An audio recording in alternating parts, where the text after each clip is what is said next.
Alrighty, I hope you can hear me over the river because I'm camped right next to it today. Bagged the perfect spot here next to this little shoreline. It's absolutely beautiful. I'm going to show you my 100% tried and tested way of making fire. I do this method every single time because it works. So hopefully it doesn't let me down today.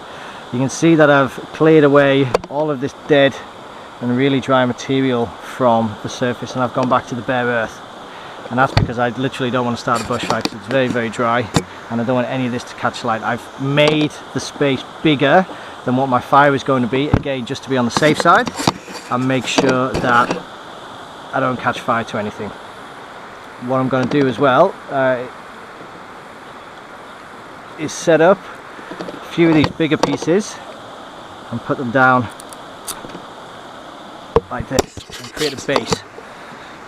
Now the base is important because it keeps your fire off the ground right at the very start when you need it to get going and when you need to give it the best chance possible. The ground is actually cold. Now that I've gone down to this sand, it's actually cold.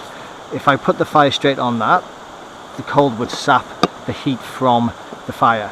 So we're putting it up here where it's warmer, and then once the fire gets going, this creates a good hearth to the fire. Alrighty, what I'm using for tinder is good old lint from my tumble dryer. I double bag it just in case there's a chance it might get wet. Come on. This stuff will only work if it's dry, super dry. But it works every single time for me because I work hard at keeping it dry. The three components to fire: oxygen, fuel and heat. As long as it's got all those three things, fire will burn. You can see that I've split up the wood into different sized sections here. So we've got our kindling to start off with, which is the really small thin material. Then I've got some bigger bits, then I've got some bigger bits again, and then I've got some chunky bits. Now I'm only getting the fire going at the moment just to get a brew on and cook some lunch, so I can go and get loads more wood. There's tons of dead wood sitting around here that I can get later on, but I just want to get a little fire going just so I can cook some water.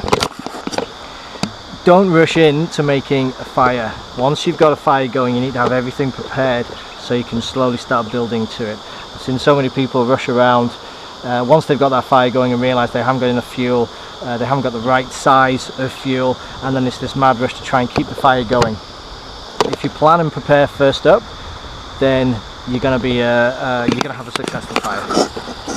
Alright, grab a few of these little small ones. We don't want to smother the fire right at the very start because, again, one of the core components is oxygen, so you need to let it have some air. I'm just using a rod, fire rod. I'll fluff this up just a little bit.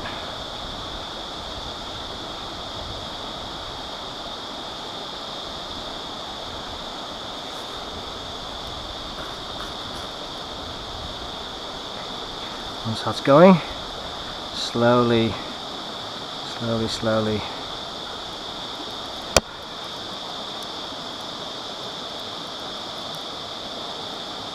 There we go, a little bit more.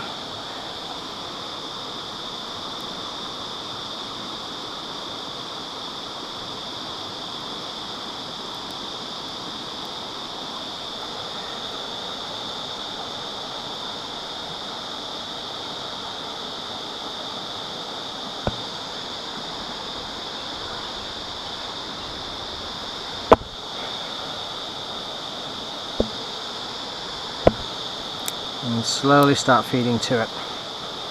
Again, you don't want to smother the fire in this early stage.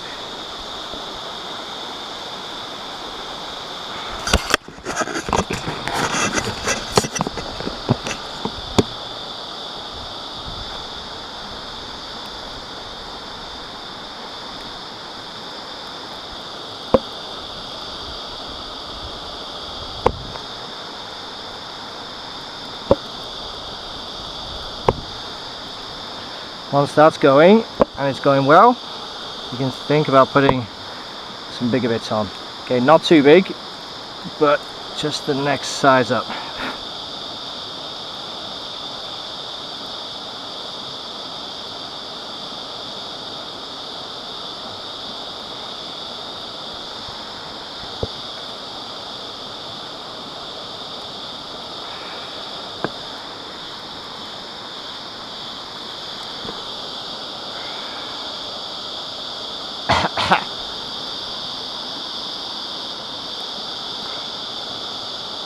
For the early stages of the fire, I like to make a little bit of a teepee for it.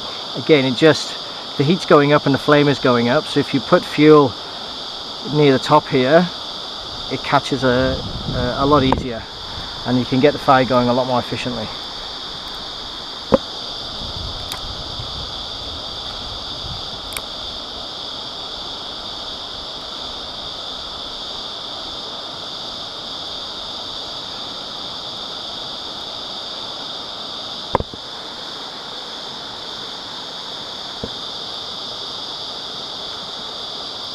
There we go, we got fire.